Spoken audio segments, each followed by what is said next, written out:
Did you know that the military uses first-person shooter video games to desensitize its soldiers before combat? The violence that is seen in video games increases aggressive behavior and decreases helping behavior, as University of Michigan researcher Brad Bushman states.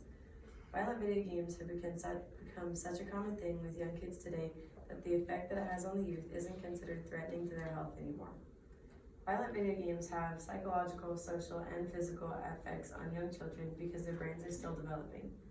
Parents should be restricting their children from buying and possessing violent video games, violent first-person shooter games, to prevent them from being desensitized and aggressive in manner as they grow up. Young children and teenagers and adults all play violent video games that desensitize the brain. It's become so common among our society that the effect that it has isn't considered a threat anymore. However, it's become more of a threat over the years. Although I'm no expert on this, I happen to have a brother who used to play these violent first-person shooter games all the time as he was growing up. I have seen how irritable and aggressive it can make a person. We need to recognize the impact that playing desensitizing video games can have on the upcoming generations and put an end to it.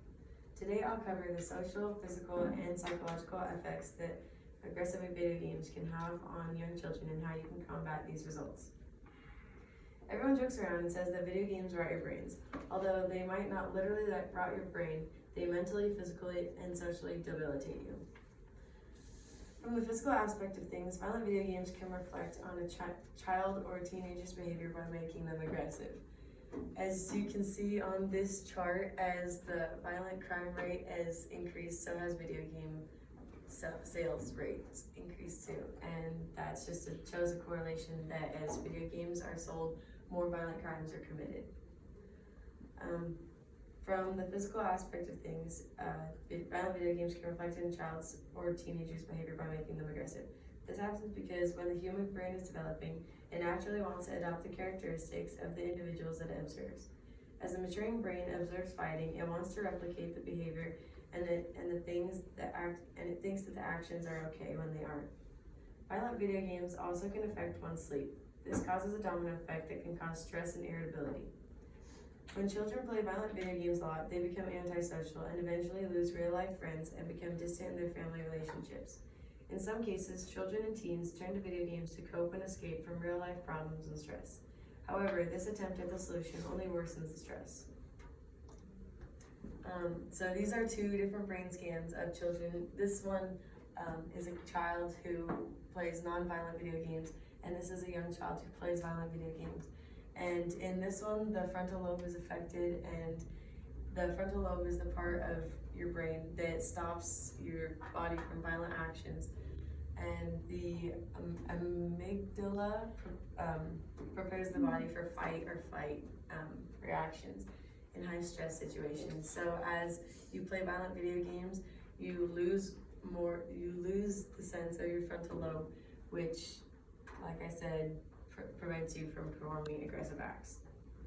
So playing violent video games as a child or teenager mostly affects the psychological aspect of things.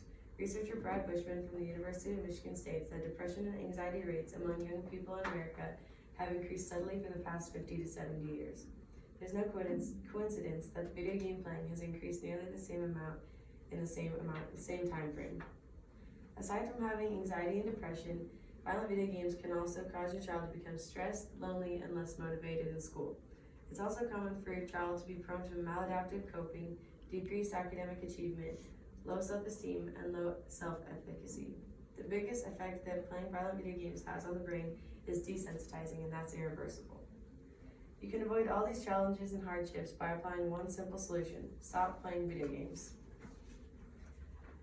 The solution may seem almost too simple. If you stop playing aggressive video games, then you won't have any of these horrible effects in the long run. So this is another chart. You can see as kids play violent video games, they have more aggressive thoughts, angry feelings, arousal, hostile appraisals, aggression, and they have less helping and empathy feelings.